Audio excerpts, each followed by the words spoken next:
Hello everyone, I'm Resi and welcome to Boulder Punch Podcast. This is a podcast where we talk about our favourite game series, Resident Evil.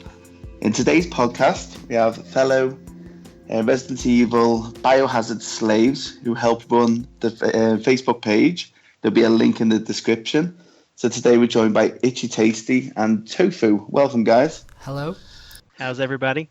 Not bad. As you can tell by the accent,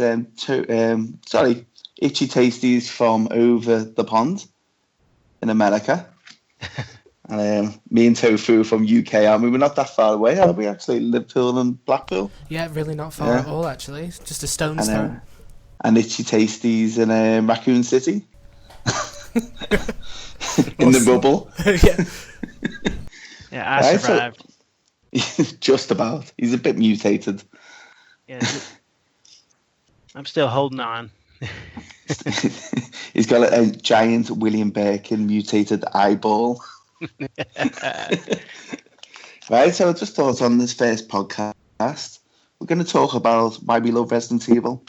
So, shall we just talk about what our first earliest memories of the series? Who wants to go first? I know mine straight away, so shall I go first? Yeah, go for it, yeah. My very first experience of Resident Evil at all was my dad brought home Resident Evil 2 and 3 at the same time. I think 3 had just come out, and I would watch him play, and oh, cool. I thought it was hilarious when heads would get stamped, you know, if the zombies was laying on the floor. Yeah, how old was you at the time when you played it? Or watched it? I think I must have been about, 7 or 8, because I was born in 94, and didn't 3 come out in 2000? I'm thinking 2000, yeah, I think it was, yeah. Hang on, yeah. Or 1999, something around then too. Yeah, 1999. So I would have been about... I don't think he got it straight away, so I think it would have been about 2000, so... Yeah, I just thought it was hilarious watching zombies' heads get stamped on, and been in love with it. And plus, it sounds like sorry, I'm just saying. Plus, it sounds like great parenting as well, because like I've got an 8-year-old and he sits there and constantly watches me play Resident Evil. Yeah, so it's pretty cool. My mum wasn't impressed, I don't think, and I wasn't allowed to actually play it, but watching it was fine. So that's where the first taste. How about you, Itchy Tasty? I believe it was 1994. It might have been 1995. I don't think it was out then, was it? I don't remember. I know I was young. We're on the 20th anniversary this year, so okay. unless you got a sneak copy from Japan. No, I can't really remember exactly. It had to. I know it was when the very first Resident Evil came out for the PlayStation 1. Oh, that was 96, I think. 1996. Yeah. Okay, it was not. Okay, sorry about that. That's all. We'll let you off. That was a ways back. But it's got hazy. I didn't have a PlayStation, but my friend did. And I remember I went over to his house one day. He was like, "Man, you got to check this game out." And I walked in right as they had just walked in the mansion, and he was playing as Jill. And, the acting on that game is ridiculous. No, don't I remember open watching that it. I'm door. like, yeah, exactly. It was terrible. I was like, man, what are you playing? This looks so dumb. Yeah. And he was like, no, just see, they didn't have a memory card at the time, so they kept having to start over every time. Oh, no. Stress.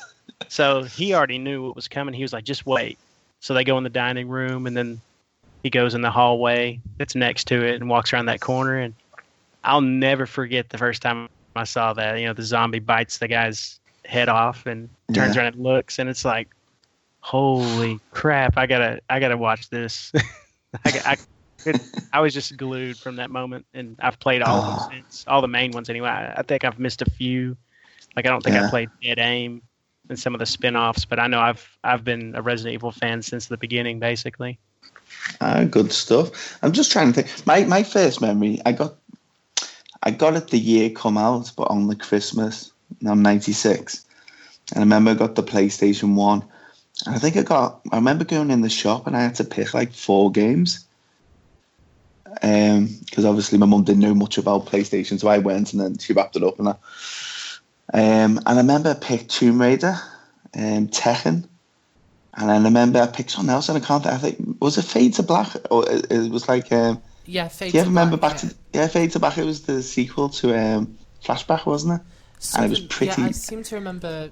Was it an Alien one or? Yeah, Flashback on the Mega Drive, Yeah, and it was something like, like that. and it was terrible. Yeah, I mean Mega Drive was before my time, so yeah. And I had one last choice, and I remember going through and I had Resident Evil. That looks okay. So I remember I actually got the game, and I remember the first game I played was Tomb Raider, and then I played Tekken, and then I played this Fade to Black, and I didn't get into it. And it was like it was probably about 2 weeks after I got it, and I thought, oh, I'll try this Resident Evil, and I was just totally blown away because I never really played a horror game up to that point. And I always remember there must have been about 10 of my friends all sitting around, and we all kind of hooked watching it. And when the dog jumped through the window, I swear to God, all of us jumped. And I think that was it. Then I was hooked. Yeah, I mean, for the time, I mean, the scares in the first game were amazing. Like with the collapsing ceiling and everything, and the Jill sandwich. You know, the meme that came from that and everything. Yeah. But I also think what was new was the fact that you could play different characters. You know, because like Jill and Chris, and you can kind of do the same game but see different things, which was quite unique at the time. Yeah, the only other game that I remember you could do that on the PlayStation at all, and I'm pretty sure it came out after Resident Evil 1, was Alone in the Dark, The New Nightmare, which was on... Oh, yeah. You could play as two characters in that, but I think that is the only other game where that was a thing, and that's not a lot later as well. So. Yeah, definitely. I also think the fixed camera was totally unique as well. Well, it still is kind of unique, but I never played the game like that because it felt like I was more in a film.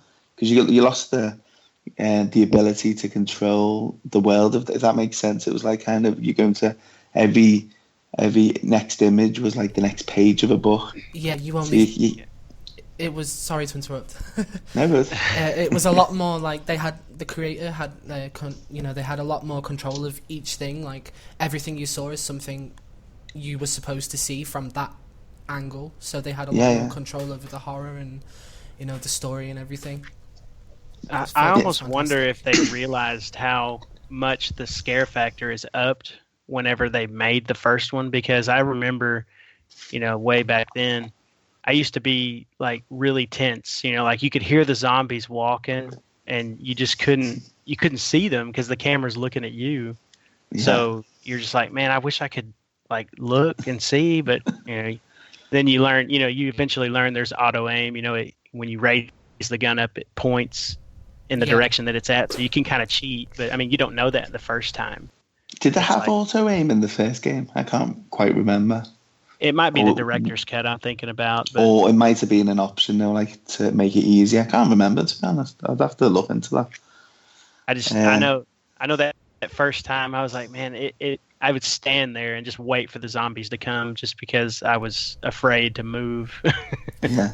Well, there was always that little bit of lag, wasn't there, when the screen changed? So you would go to the next screen and all of a sudden be getting chomped on by a zombie because you'd walked straight into it because you. Yeah, it was right there. Yeah. If you'd waited 10 more seconds. Sorry. I also thought another unique aspect in the game was the load screen, which was going through the door. And that was quite different because I thought the doors actually gave the tension and like proper up to it, didn't they? Definitely, yeah, because it was like, what's going to be behind this door? I'm sensing zombies straight away, and then it'd just be an empty room. But even the tension of just the door opening so slowly and the black behind the door, I thought, yeah. And do you remember the first time you seen the hunter? Oh yes, that cutscene. Oh my god, that was terrifying. Well, I mean, you spend so much time in that mansion the first time, just memorizing everything, and you kind of get comfortable with it before they make you leave, and then you go to the guard house or the plant house or whatever you want to call it, and then when you come back, you're thinking, okay, I know this place, and then they do that, and you're like, oh, okay, I see what they did. They just filled the whole mansion up with another enemy that's even harder to deal with than the zombies. And pretty much like if you had your pistol and hand ammo, it pretty much made that redundant because you don't really fight the hunters, do you? I mean, it's shotgun time. Yes. So you have to like up the antes. So I remember getting to the mansion thinking, I've got some bullets, I should be okay. And the next minute, a more powerful enemy comes, which totally flipped it upside down. Yeah, I think I spent a lot of time just running away in that game. Once the hunters were around, trying to. I mean, because I was young, I used to just kill everything if I could, and that means I would have no ammo by the time I got to the hunters, and then just have to run away and dodge, head removing jumps from across the room and just try and guess where they're coming from. I mean, they already look intimidating, but I don't think they really get the point across until they take your head off your shoulders the first time. You're like, oh, okay, yeah, these things are bad. These mean business. Yes. Well, maybe we can touch on, before we go on to different games, maybe touch on to the remake, because how that changed the actual game was pretty impressive. I mean, that was, go back and forth a little bit here, but since we're talking about the first game, I mean, what's your thoughts on the remake? Absolutely love it. Yeah. I would argue in some points that it's better than the original, but you can't really have it without the original. So, I mean, I put them on the same pedestal. I mean, I think you could make a case for being, to be honest, the best Resident Evil, or it's certainly the most, I don't know, maybe one of the most iconic, because it draws all the elements that make Resident Evil great, in my opinion, on the remake. Yes. Well, I think the remake was definitely one of the most iconic. I mean, the characters, the depth of characters, were because they had more, space on the disc or whatever to give the characters a little bit more background. It was sort of the first time you actually felt like you knew who the characters were outside of, this is just the character you're playing and you need to keep them alive long enough to get out of this mansion. There was a lot more backstory and just depth of character, really, and obviously the graphics were fantastic for the time. Don't you think, though, the graphics, even today on the PlayStation 4, they still are pretty remarkable? I mean, that game was ahead of its time, I think, on the GameCube. Yes. And I honestly think that it was a real shame that it came out as a GameCube exclusive, because so many people missed it, because they didn't, buy the GameCube. Yeah, because the PlayStation 2 was pretty dominant at the time, wasn't it? Oh, yes. And it took so long for that exclusive contract or whatever they had with Nintendo to expire. That's why they waited so long to bring it to us on the other consoles, is because Nintendo was just holding on, saying until that contract's up, you can't have it. And I'm glad everybody else got to play it finally. And I thought everybody seems to love it. They do, yeah, and I thought it was amazing the way they expanded the story. And on some levels, though, it's kind of made going back to the original hard, because there's certain doors that aren't there. It's hard to go back once you've gone to the remake, I think. Yes. I was just going to say, I didn't actually get to play the remake until years after it came out, because our family is like PlayStation based. We never really played Nintendo games growing up or anything. Oh, wow. So I actually bought myself a GameCube purely so I could play the remake, and I actually didn't get all the way through it because the disc that I bought was secondhand and didn't work after the first half an hour. I think I got up to the Scorpion boss maybe, and that was it. Oh, I think that was on the Zero. Yeah. Oh God. Which am I thinking about? That completely wrong. Well, they were both GameCube exclusives, to be fair. Yeah. Yep, wrong game then. Whoops. Showing his extensive knowledge. Hey, happens to the best. Hey, you made a point of pointing out how late it is. True. We'll let you off. But sticking with the remake though, because I mean, it came out in 1996, but Resident Evil 2 it got pushed back then to 1998. So there was like a big gap of 2 years at the time. On PlayStation 1, it was like a game every year, wasn't it? So they released the director's cut in 97. Did any of you get around to playing the director's cut or? was some kind of... Oh, that's the DualShock version that I've got. That it's basically you get all the like the minigun from the start, and you're allowed to change the difficulty, I think, like mid game if you want to. It's quite funny because my son, who's 8 years old, who's turning into the next generation of Resident Evil fan, he's obsessed with it, but he plays on Resident Evil 2 on the arranged version. You know what I mean? He just loves it. He just mows down zombie after zombie, unlimited ammo. Wow. But, I think that's it's the what version time that allowed. Sorry, go on. Sorry, go on. No, go on. I was just going to say that's the version that allows you to go into the options, and I think if you press select and square 10 times, it gives you unlimited health. So you don't even have to worry about your health. You can just literally run through the whole game with a minigun, mowing down everything you see. Good times. So let's go on to Resident Evil 2. I remember, like, obviously when I got Resident Evil 1, it was like kind of my fourth choice game. I have to admit that, but I didn't know much about it. But I remember Resident Evil 2, there was big hype around the shops at the time when it came out. Like, I think Resident Evil 2 is one of the best games ever made. What do you guys think? As a sequel, do you think it lived up to expectation? Well, I do like Resident Evil 2 a lot. I don't know if I would say it's one of the greatest games ever made, but I will say that it's probably the greatest sequel ever made. Yeah, definitely, yeah. Because most sequels don't really do as well as that one did, in my opinion. I mean, I don't know the sales numbers, but I mean, most people will tell you that Resident Evil 2 is their favorite if they're not saying Resident Evil 4. Yeah. It is usually you find 2 or 4. It depends on what type of game you enjoy. I think what was special for 2 was, it took it to the next level because I had like 4 scenarios, and the way the story was all connected was just unbelievable.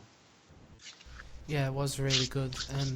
I'm kind of torn between Resident Evil 3 or Resident Evil 2 as my favourite, but I think Resident Evil 2 wins out every time because of Claire. Yeah. And Claire is just, I think... I always say Jill's my favourite character, but like it's because she's in the films as well, but that's a different topic. But Claire is just... I think she's one of the best characters in the Resident Evil universe. You know. Can I just say something? I love Claire, but Revelations 2 has destroyed my image of Claire.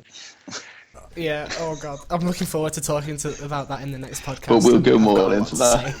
I'm so thankful that Resident Evil Revelations 2 is not a mainline Resident Evil game.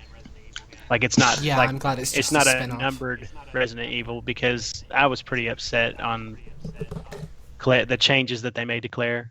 Yeah, there was a lot, wasn't there? Yeah. But I think it made her like a bit more vulnerable, didn't it? She didn't seem as kick-ass as she was in 2. I definitely agree. She was sort of capable of looking after herself in 2, and then, however many years Revelations is set in the future, surely she should be more capable, but they made her less capable, and it doesn't connect.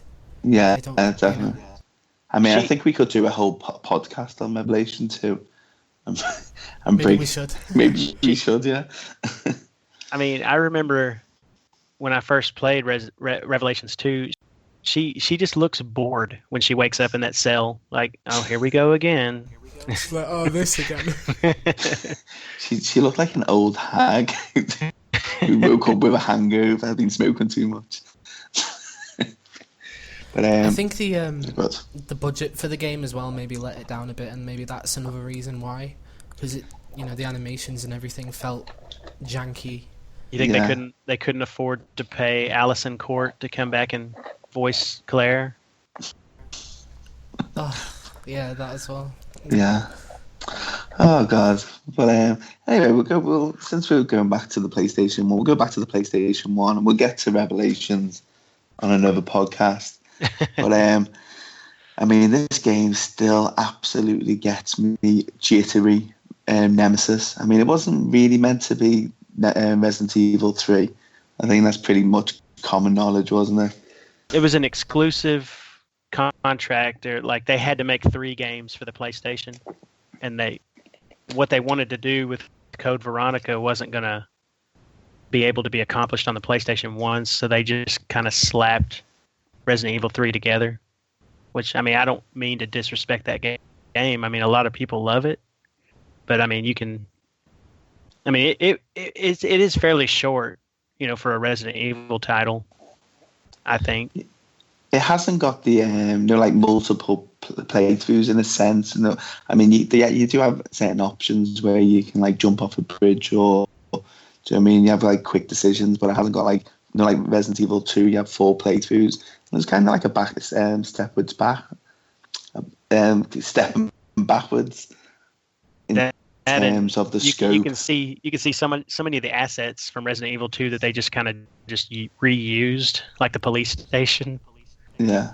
Yeah. And just, boxed up a couple of doors like, oh, we don't have time to make this room, so we'll just board this door up. Even though it was supposed... Didn't they say it was supposed to happen at the same time as Resident Evil 2? Like, the stories were parallel? Well, pretty much, yeah. The game starts before Resident Evil 2, and then she gets knocked unconscious for like 3 days so that Leon and Claire can do their game. And then she wakes up. Right. Okay. That's when Nemesis infects her, yeah? Yes. The virus, yeah. Yeah, after she I mean, obviously, sorry, Itchy Tasty, but I'm just saying, obviously, the star of the show, which people love, was Nemesis. I mean, it took the concept of I forgot what it's called, Mr. X from Resident Evil 2. It took that concept, and you could see where it was influenced. But it like raised it up a notch. I mean, even today when I still play it, I usually play it on handheld, say if I'm off from work or something like that. I went on holiday a few weeks ago, and I took my PSP while I was travelling, and I was playing it, and it still makes you jump. And when that Nemesis is chasing you, it is scary stuff. It's hard to avoid those punches as well when he's chasing you, and you think, oh, it's okay, I can make it to this door, and then actually, no, you can't. He's already got you around the throat. I think it was important for them to do something like that, because that's kind of like the people who played Resident Evil 1 and 2, they kind of learned quickly that going through a door is like safe. Like, oh, I went through this door, I'm safe now. And the Nemesis kind of said, no, I can go through doors too. And it kind of changed things. The only thing he never done was he went into a safe room. I think that would have like been too much for the player. That would have been just terrible. I would have put the game down. I would have been at the time, no, I just can't do this. Like, that's it. I'm done.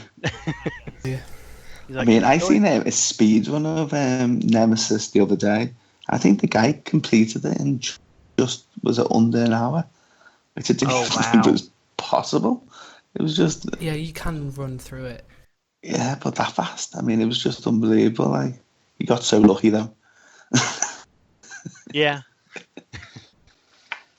But, yeah, so we move on? Obviously, after Nemesis, I mean, you had some spin-offs and that, but, I mean, the spin-offs have never been the best for Capcom, have they, really?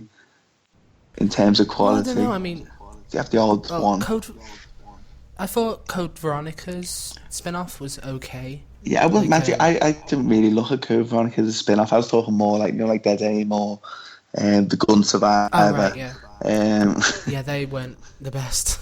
Yeah, some of them, I don't know if any of you has played them much, or should we just move on to Code Veronica? I think I played Dead Aim, but all I remember is that the guy had amnesia for some arbitrary reason. I will say one thing about Dead Aim was the original Resident Evil was supposed to be a first-person shooter, and I think that's where Dead Aim came from. I think they wanted to revisit that idea, and then I think in the end they were happy that they went the route that they went the first time. Yeah. Oh, fair enough. So obviously then things changed, started to change in the series Code Veronica X. So obviously that come out on the Dreamcast first, and it was more powerful than PlayStation 1. But you could see the fixed cameras was kind of still there, but it was starting to move, wasn't it? The cameras and stuff. What did you think about that at the time? Do you want to go first? No, you can go first. I don't know if you'd say fortunate enough, but I got a Dreamcast for my birthday the year it came out. And Yes, same that here. game, that Code Veronica was the game for me. Like I don't remember exactly when I got that game. I don't know the date it came out, but I know that I played it a lot. The 3D environments were pretty good to look at it for the time. I thought that the game looked amazing. I mean, it hasn't really held up over the years, but I liked it. I will say one thing. That's the only Resident Evil game that I can think of where using the knife is actually pretty effective on zombies, at least. Yeah, and to be honest, there was times in that game. I mean, I think it's a pretty challenging Resident Evil game, and there's times where ammo is not really as available as it was, say, in 2. Yes. Yeah. And the amount of I people, think- sorry, I was just going to say the amount of people as well that I know, because a few of my friends played it around release. And I think 2 of my friends got to the Tyrant on the plane, the cargo plane, and they couldn't get past it. That was like the game over for them. Yeah, that fight was. It must have taken me days and days to get past that fight. It was a ridiculously difficult fight at the time, and with regards to the ammo situation, I think in Resident Evil 3, with the powders that you could make into different types of ammo, I felt like that was giving you too much ammo at the time. But I feel like Resident Evil Code Veronica had the difficulty down perfectly with the it's supposed to be survival horror. You're supposed to survive without ammo, and that's one thing that I think Code Veronica did really well. Actually was survival horror. Like, you've got to use your knife. You've got to be careful with the amount of ammo that you've got. You've got to survive in tight spaces, like in the jail and the graveyard at the start. Getting past all those zombies without, losing half your health it's a bit of a challenge. Yes. Yes, definitely. Yeah, I thought.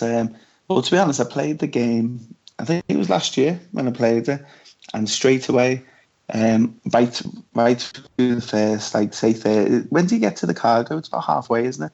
Or maybe about a third into the game. It's quite a big game, isn't it?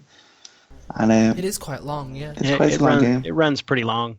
Yeah, and I remember, like, literally in the back of my head, all I was thinking was, can't you use that? I've got to save it for the Tyrant. Can't use that. I've got to save it. But at the time, there's so many people who just didn't know about that.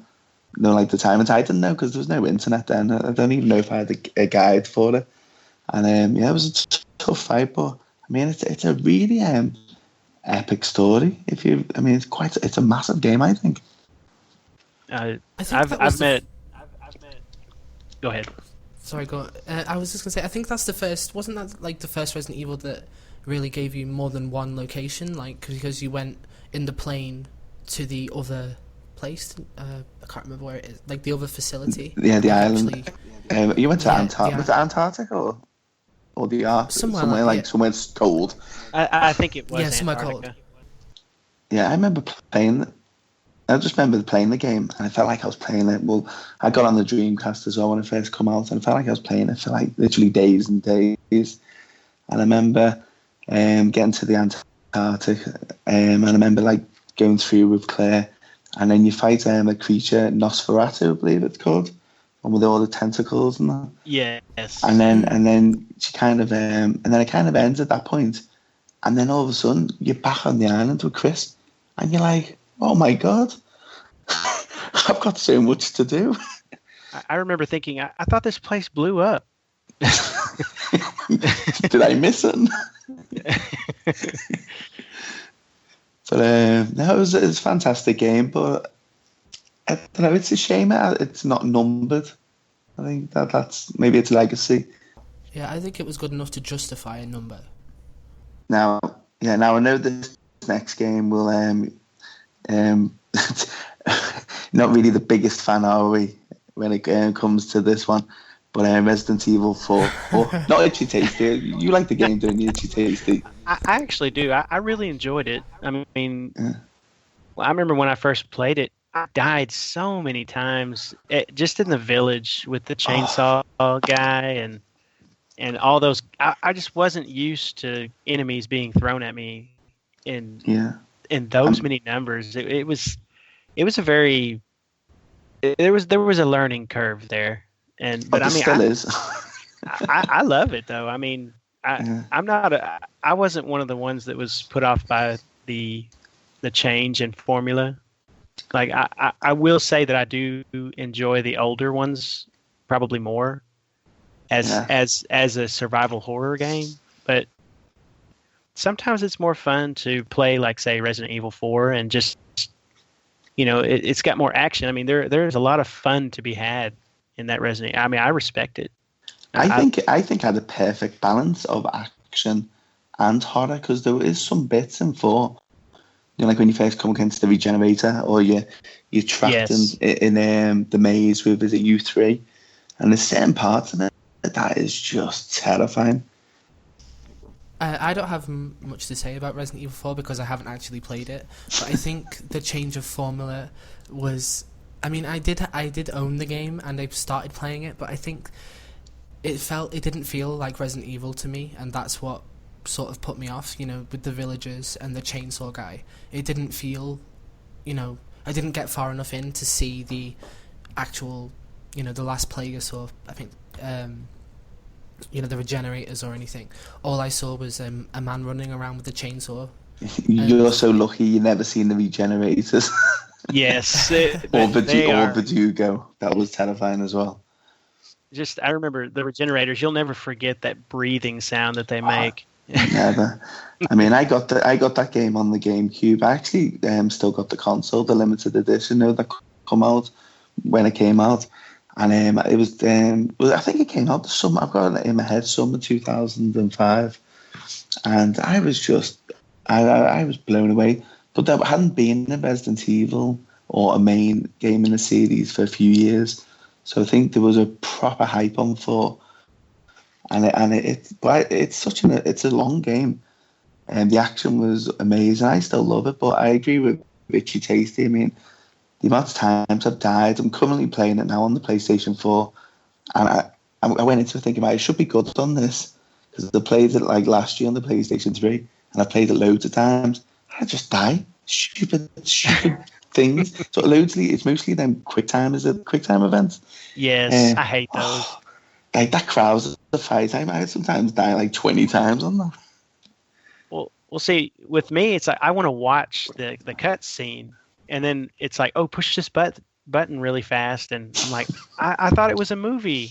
I wanted to just watch. I've done it before. It was last year. I think it's on it. I can't remember which one, but it was a cutscene. And I think it was Krauser the first time. And they're talking. And then he throws the knife at you or lunges at you. And I had the controller down and I'm having a drink.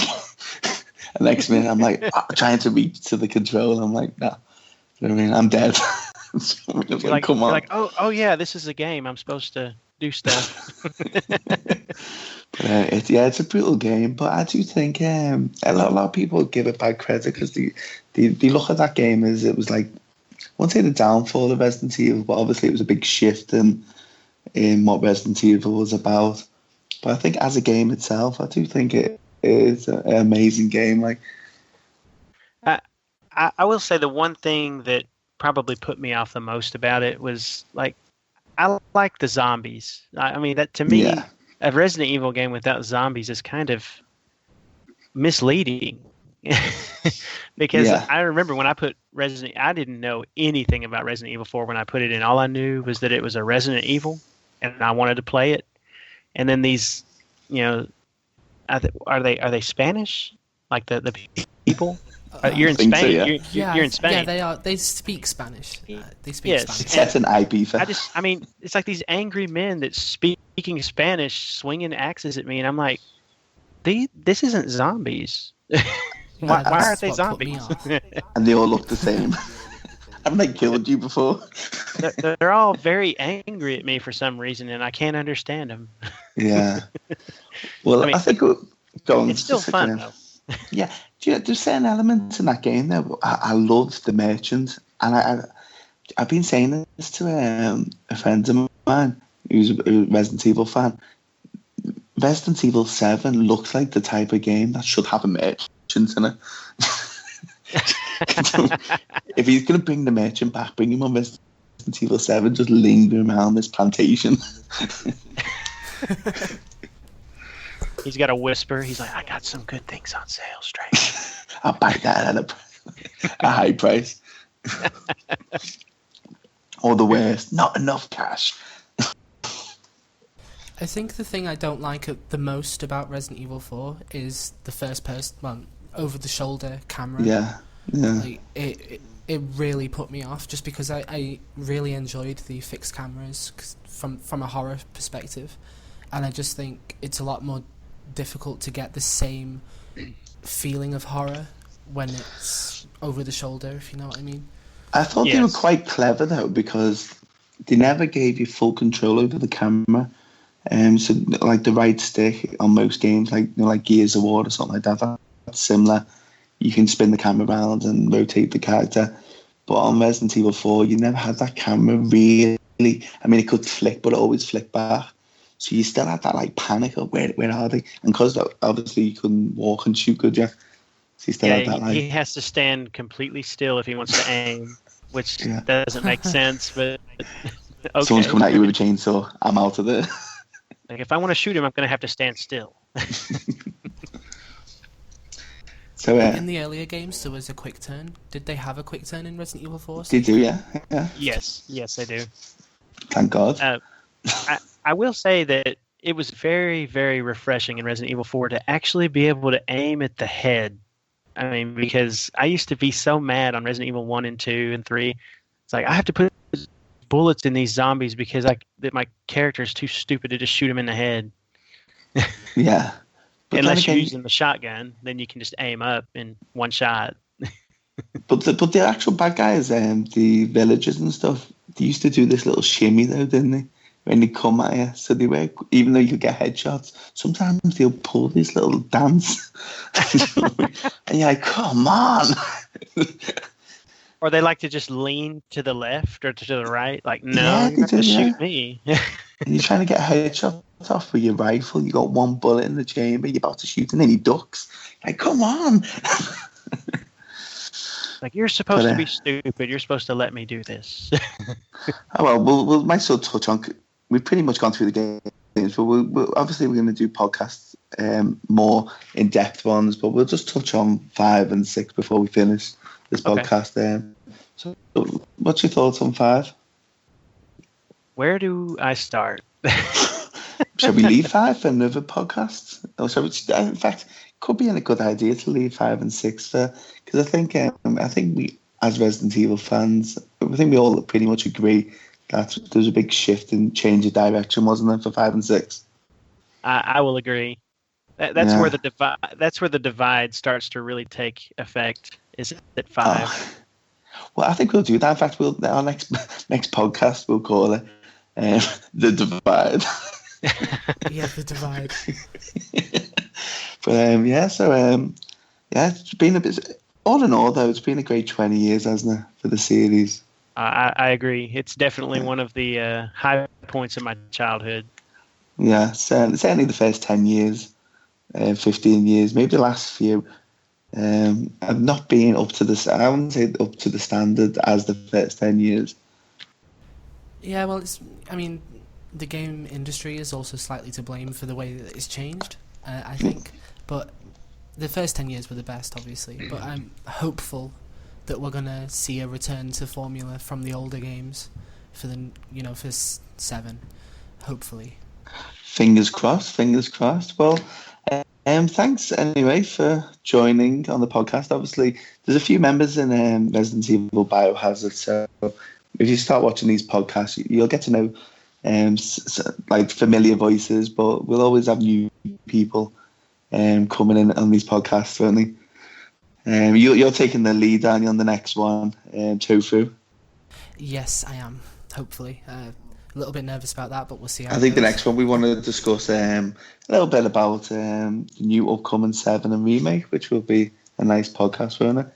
And then yes, Itchy Tasty's going to take the lead on The Divide. All right. But so as I say, thanks for watching. We're going to upload this in various formats, hopefully iTunes. It's going on YouTube channel, Resident Evil Biohazard. What else are we putting on? Sound?